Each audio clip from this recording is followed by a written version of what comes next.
If you have not heard about this, please sit back and listen to it. There is so much wrong here. This Family and friends are still in shock following Wednesday's shooting outside Amos Carvelli Funeral Home in Nutterford.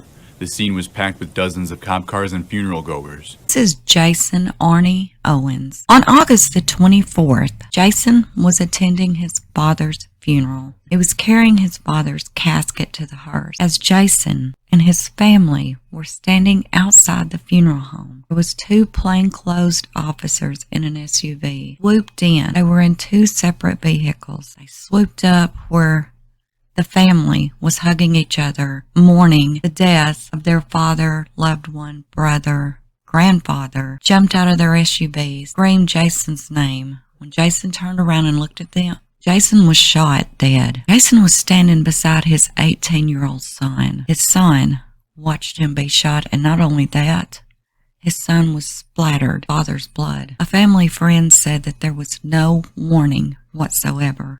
It just happened in the blink of an eye, stunning friends and family that was already mourning one member of their family. Now they had lost another. This family wants answers. They shot that boy when he carried his dad out, and he didn't I was hugging this woman. I was hugging him. They said his name and they shot him. Shot him right beside her, and Could have killed her just as easily. Why in the hell this happened the way it did anyway, and where it did? Jason Owens was 37 years old. Now, law enforcement claims that Jason had a gun when members of the task force approached him. But multiple witnesses, including his family, contend that he did not have a gun. And how could he? He had literally just put his father's casket into the hearse, hugged his aunt, and was shot dead. A member of the funeral said, quote, "They yelled Jason's name. They just said Jason, and then they started firing. There was no identifications. They did not tell us who they were. They did not even render any sort of aid to Jason at all. Never once did they even touch him to help him whatsoever." The press release says aid was rendered, but Denzel Pratt, a family friend, is one of the witnesses saying otherwise. And the bad part was, he was still alive when he hit the ground. He was breathing, and nobody tried to save him.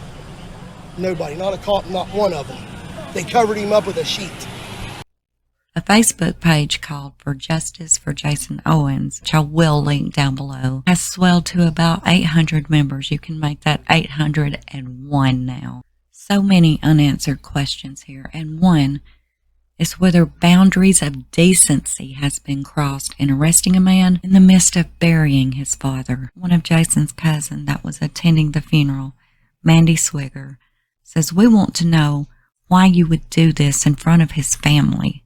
And what gives you the right to do that to an unarmed man?" The acting U.S. Marshal Terry Moore said that he could not answer questions during the investigation. U.S. Marshals are also saying that they did not write a detailed incident report about the shooting. Jason was released on parole in April of 2021. He had been sentenced in 2018 to 3 to 13 years in prison for fleeing a Harrison County Sheriff's deputy and trying to strangle him during a scuffle. This is the retaining officer that he strangled, he got in a scuffle with. His name, Deputy Brian Deem. Now, the thing with Jason, he had committed parole violation for not checking in with his parole officer only one time. That's why he had promised his mom after the funeral that he was going to go and turn himself in. He said that Jason was shot from different directions.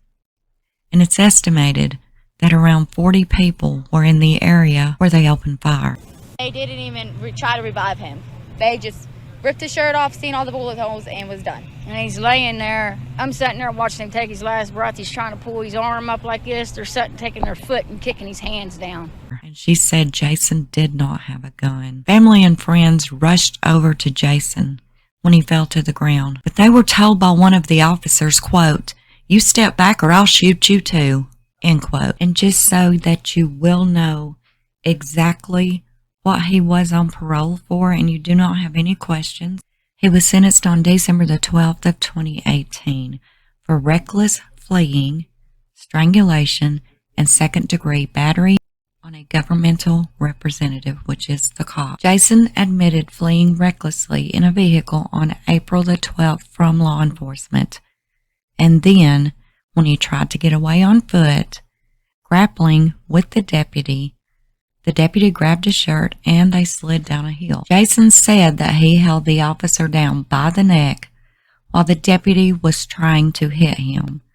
But he added that he was high and scared. Jason was told by the cop to stop running on foot multiple times and he refused to do so. The officer then drew his gun and attempted to apprehend Owens. Owens then intentionally and forcefully knocked the gun from the officer's hand to disarm him. Jason then began resisting arrest and placed the officer into a chokehold and attempted to strangle him. Now, obviously, those are all pretty serious charges that he was charged with. In 2018, he was sentenced to. But in 2021, he had done his time, the 3 years. It was 3 to 13 that he got, so he served 3, and he was released on parole in 2021. He had missed 1 time of going into the parole officer. Owens was wanted for allegedly violating parole. Family members are saying he was going to turn himself in after his father's funeral. Now, I know a lot of you are probably wondering, let's see the cop cams, because the cops are claiming he had a gun, even though everyone else there said he did not have a gun. And I personally do not think he did either. Why would he have a gun at his father's funeral? And how in the hell would he have been holding that gun, toting his father's casket to the hearse? Perhaps the biggest controversy of all centers around whether Owens had pulled a gun on officers, prompting them to shoot him.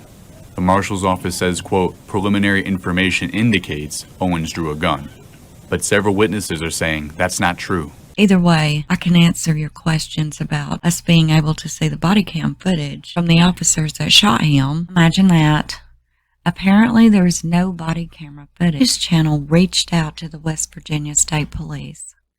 They're the one that is investigating this shooting. And through the open records law request, they requested access to and a copy of all body-worn camera video from all of the officers who was on the scene and or participated in the attempt to capture Jason Owens. The state police responded Wednesday, saying in an email that a search has been conducted and the West Virginia State Police is not in possession of any of the records they requested. And state police have declined to discuss the investigation, which they began the day of the shooting at the request of local authorities who had officers involved in the unit seeking to arrest Jason Owens. 5 News has reached out to both U.S. Marshal's Office and state police asking for definitive answers. Neither had responded as of Thursday evening. Owens' family tells 5 News they're seeking legal counsel. Jason was shot dead by a member or members of the U.S. Marshals. His aunt, who is the sister to his father, said, quote, he had just tucked his dad out. He was a pallbearer. He had just laid his head in the back of the hearse, and he was walking around, and I was hugging him. And the next thing I knew, somebody yelled, Jason. I still had my hand on his shoulder when the first bullet hit him. He never pulled a gun or nothing, and we're trying to get justice for him because they cold-blooded killed him. He never pulled a gun. He did not pull a gun. This is a photo on Jason's Justice for Jason Facebook group. And again, I will link it down below. This is completely unjustified. I understand if they needed to arrest this man, but the way this was handled was not only wrong to him, his family, but shooting into an open public area at a funeral. Any of Jason's friends or family happen to see this, comment down below. I would be more than happy to give you the voice you deserve. The family has set up a GoFundMe page for his funeral expenses. As of the recording of this video, $1,470 with 31 donations has been raised of the $10,000 goal. As we all know, a $10,000 funeral is really the bare minimum to have a funeral today. Angela Jones, Jason's sister, has written the family story of what happened that day on the GoFundMe page. And it reads, hello everyone.